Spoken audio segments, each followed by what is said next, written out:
The vote was unanimous. Every single species in the Galactic Coalition raised their appendages, tentacles, and claws against humanity. Ambassador Elena Vance stood alone in the massive chamber, surrounded by thousands of alien delegates who looked at her with disgust and disappointment. "The humans are too aggressive," declared High Chancellor Zorvax, a tall crystalline being whose body flickered with blue light. "They solve every problem with violence. They cannot understand diplomacy. They are a danger to the peace we have built over 10,000 years." Elena wanted to argue. She wanted to remind them that humans had only joined the coalition 50 years ago.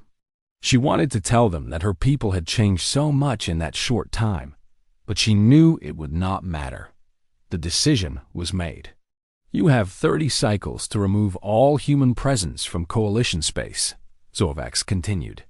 "Your ships, your colonies, your people, all must go. Return to your small corner of the galaxy and stay there.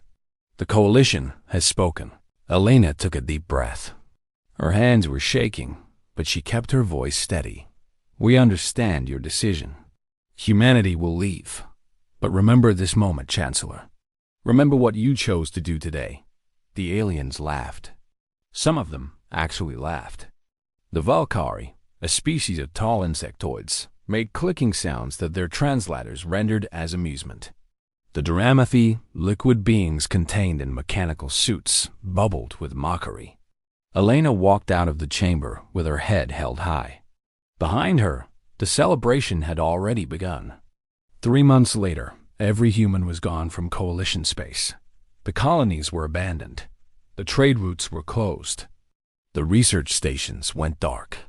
Humanity retreated to the small cluster of 12 star systems they had been allowed to keep, and the great doors of galactic civilization slammed shut behind them. The coalition continued without them. The aliens congratulated themselves on removing the dangerous element from their society. They spoke of how much better things would be now that the violent humans were gone.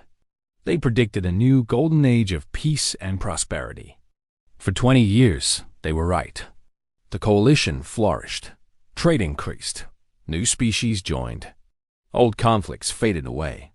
The humans became a distant memory, a warning story told to young aliens about what happens when a species cannot evolve beyond its primitive nature. But then the Kethrani arrived. They came from beyond the galactic rim, from the vast emptiness between galaxies. No one knew how long they had been traveling or where they originally came from. All anyone knew was that they were hungry, and they consumed everything in their path. The Kethrani were not interested in diplomacy. They did not respond to communication attempts. They simply appeared in a system, devoured every organic and inorganic resource, and moved on to the next. Their ships were massive, dark structures that blocked out stars. Their weapons were unlike anything the Coalition had ever seen. The first species to fall were the Valkyrie. Their entire civilization, spread across 40 worlds, was consumed in less than 6 months. The clicking laughter that had mocked humanity fell silent forever. The Coalition mobilized its combined fleet. 12,000 ships from 200 species gathered to face the Kethrani threat. It was the largest military force ever assembled in galactic history. The admirals were confident. The politicians made bold speeches. Victory was assured. The battle lasted 17 hours. When it was over, the Coalition fleet was gone. Not damaged, not retreating. Gone. Completely destroyed. The Kethrani continued their advance without slowing down. Panic spread across the galaxy. Species that had been peaceful for millennia suddenly remembered how to fear. Worlds that had never known war built weapons they did not know how to use. The Coalition that had stood for 10,000 years began to crack and crumble. High Chancellor Zorvax called an emergency session. The chamber that had once expelled humanity was now half empty. Many species had already fled. Others had been consumed. The crystalline being's light had dimmed to a pale flicker. "We have no options left," Zorvax admitted. "Our fleets are destroyed. Our weapons are ineffective. The Kethrani will reach the core worlds within 2 years. After that, there will be nothing left. A young Dramathi diplomat raised a mechanical appendage. There is one option we have not considered. The humans. The chamber fell silent.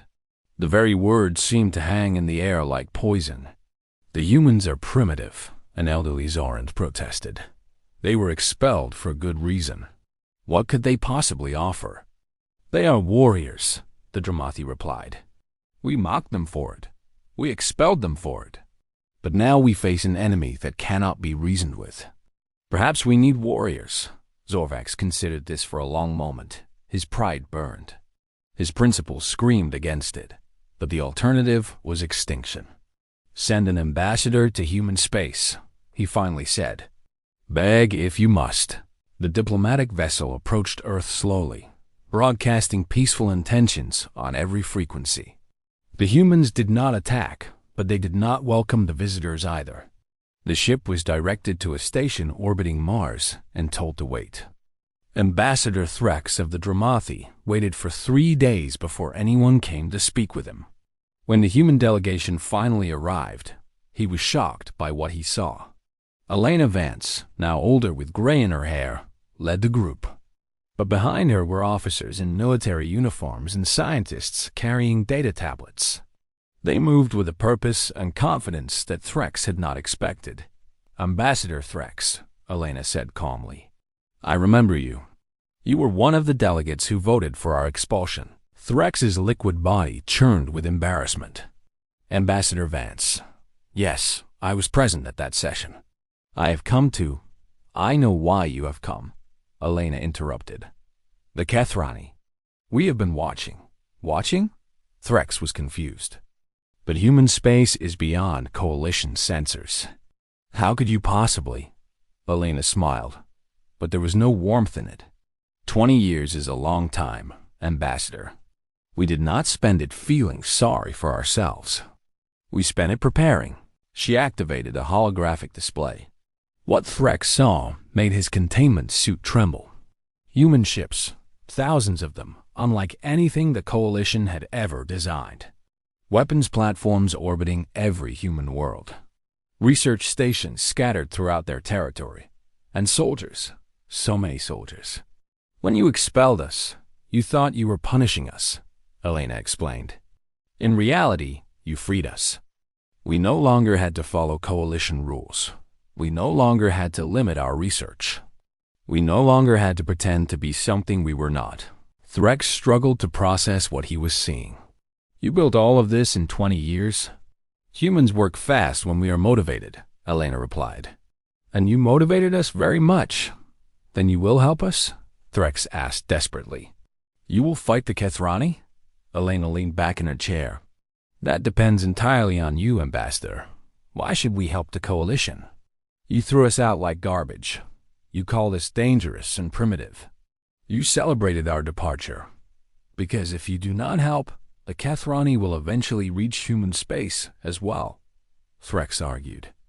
Perhaps, Elena acknowledged. Or perhaps our defenses will hold. We have had 20 years to prepare, remember. Our scientists have already analyzed Kethrani technology from the debris of your destroyed fleets. We believe we can defeat them. Threx's hope collapsed. Then there is nothing I can offer you. Elena was quiet for a moment. Then she stood up and walked to the window, looking out at the stars. I was devastated when the Coalition expelled us, she said softly. I had dedicated my life to making humanity a respected member of galactic civilization. When that door closed, I felt like a failure. She turned back to face Threx, but my daughter was 12 years old when it happened. She did not remember the hope we once had.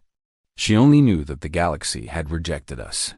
And she decided to do something about it. A young woman entered the room. She had her mother's eyes, but a harder expression. She wore the uniform of a fleet commander. This is Admiral Sarah Vance, Elena continued. She commands our first strike fleet. She has spent the last 15 years designing weapons specifically for threats like the Kethrani. Admiral Vance stepped forward. We will help the Coalition. not because we have forgotten what you did to us. We remember every insult, every laugh, every moment of humiliation.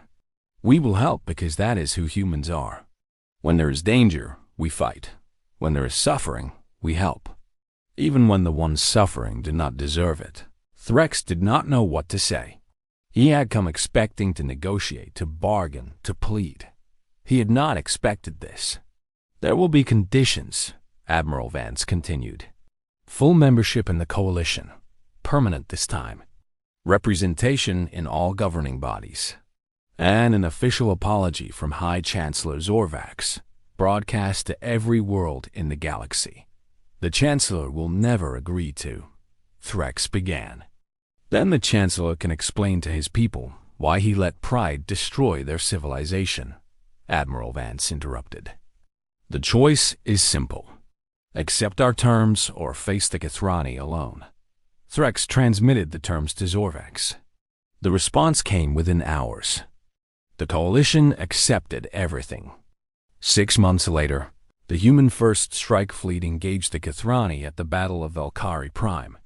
The alien invaders had never faced anything like human weapons. They had never encountered enemies who would sacrifice themselves for victory. They'd never fought a species that simply refused to stop, no matter how many ships were destroyed or how many lives were lost. The battle lasted 9 days. When it ended, the Kathrani were retreating for the first time in their long history of conquest. Human ships chased them across the galaxy, driving them back toward the void between galaxies where they had come from. High Chancellor Zorvax stood in the same chamber where humanity had been expelled 30 years earlier. But now human delegates sat among the other species. Human soldiers guarded the doors. Human technology powered the systems. We were wrong about humanity, Zorvax admitted, his voice carrying to every corner of the galaxy. We saw their aggression and called it primitive. We saw their willingness to fight and called it dangerous. We did not understand that sometimes violence is necessary. Sometimes peace must be protected with strength. The humans understood this. We did not. Ambassador Elena Vance, now the senior human representative to the Coalition, accepted the apology with grace. But later, in private, she allowed herself a small smile. Humanity had been expelled, insulted, and abandoned. They had been called dangerous, primitive, and violent. The galaxy had slammed its doors in their face and celebrated their departure. But humans did not give up. They did not fade away. They built, they prepared, and they waited. And when the galaxy needed them most, they were ready. The Coalition had learned an important lesson. Humanity might be violent. Humanity might be aggressive. But in a universe full of dangers, those qualities were not weaknesses. They were exactly what survival required.